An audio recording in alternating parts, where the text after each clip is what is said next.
Welcome to another episode of Asia Unscripted.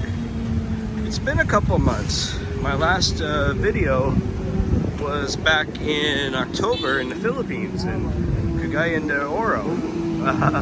Seems like an eternity ago, but it is February the 4th, 2024, and I am back here in Vietnam. This is Danang, right before the Tet holiday. So basically, Tet is just their term for Lunar New Year, Spring Festival, Chinese New Year, whatever you want to call it. They call it Tet here. I don't know what it stands for, but that's what this time period is. So in about a week, I think next Friday and Saturday, most of everything will be closed in the city, all over Vietnam, except in the tourist areas. You know, there's still tourists here, so there are restaurants that will take advantage of that. However, prices do go up. They do jack the prices up because they have to pay the workers, I believe, double during that time period. So what I've seen in the past in Saigon is people or menus up by 30% or so, which is reasonable. You know, if you're having to pay your staff double to work, it's only fair that the prices of the menu go up a little bit. So I am fortunate, that there will be a few places open, and usually that's the way it is for the first day or two of Tet. It's like a week or two long, but as each day passes by, more and more things open up. So at some point there's gonna be, but after 4 or 5 days, most of everything will be reopened again. This is the big holiday of the year, so it's not like in the West where you can decide when you have a holiday or a vacation. Here it's pretty much during Tet and a few other holidays here in Asia. So you don't really get to choose when you're off for the most part.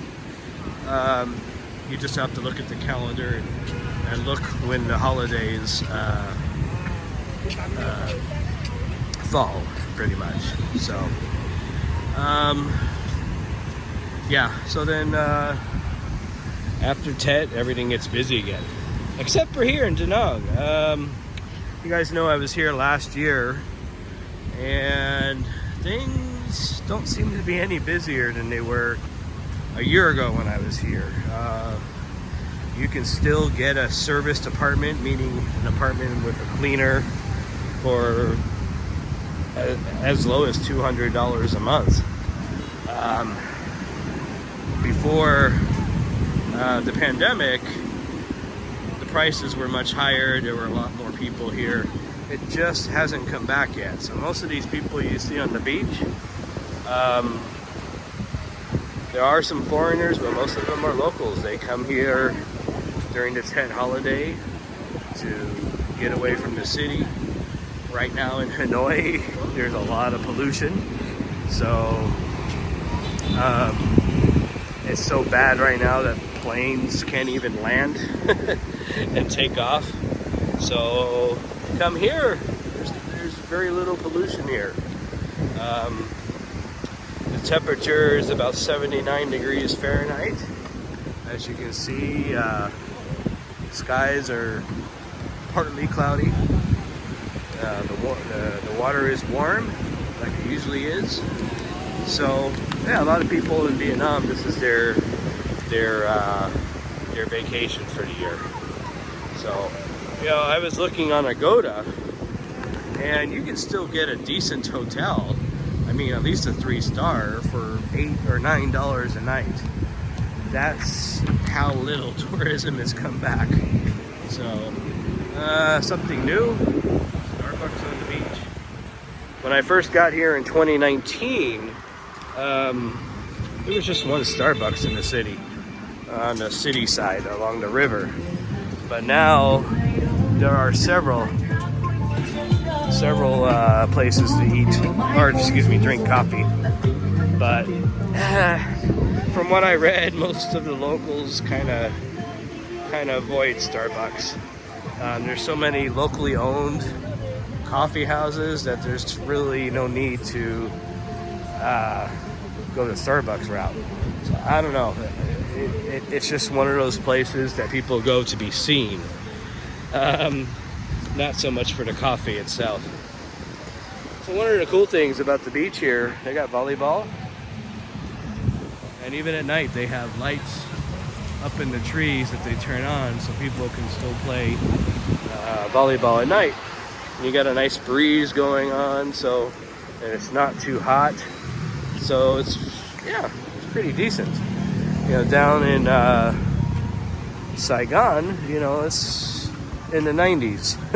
So, you know, it's not easy to do things outdoors when it's that hot.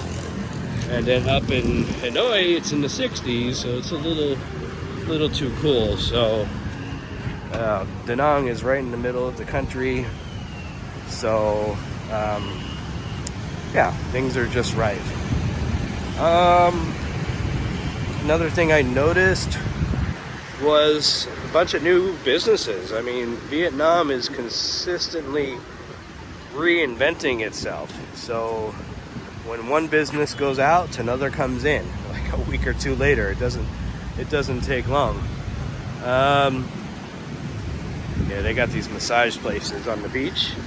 So if you're needing any kind of, well, I shouldn't say any kind of massage, but these kinds of massages, you can get it. And they'll massage you in one of those beach chairs. And so. But yeah, the Tet holiday.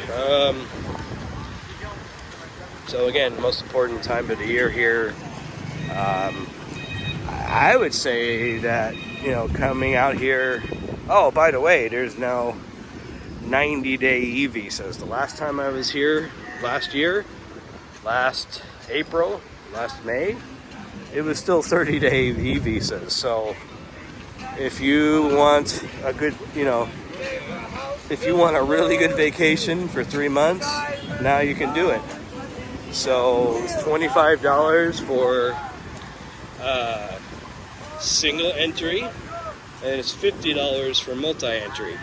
And you apply for that online. If you need to know where to go to apply for that, let me know. I will let me know in the comments, and I'll send you the link to the site. There's really only one site that is good for that. So what else was I gonna say? Oh yeah, and once you apply for an e-visa, it takes at least 3 to 5 business days, or working days as they say here, to process. So you don't want to leave it to the last minute. I've seen online people it's coming to the day of their flight and their visa is still processing. Don't do that. You're probably buying your plane tickets in advance. As soon as you buy your plane ticket, you should be buying your e-visa. So a couple weeks in advance, and it should be okay for you. So, well, that's all for now. I don't know how often I'll be doing videos.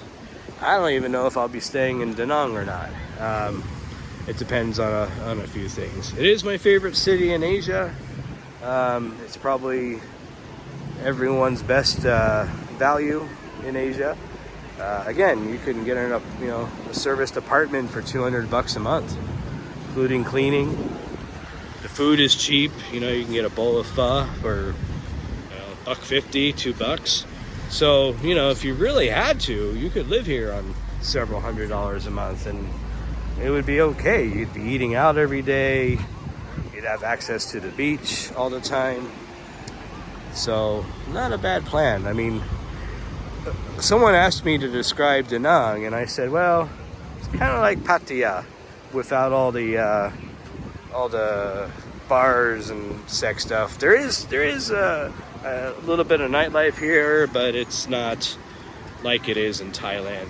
So if you want something that's a little bit more laid back, if you don't want lady boys tugging at your shirt when you're walking down the beach path, this is a good place to be. Anyways, I gotta go for now. I'm not sure when the next video will be, but hopefully it will be soon. And we'll show you some different parts of Vietnam. So for Asia Unscripted, this is Jason. You guys take care, and happy Tet.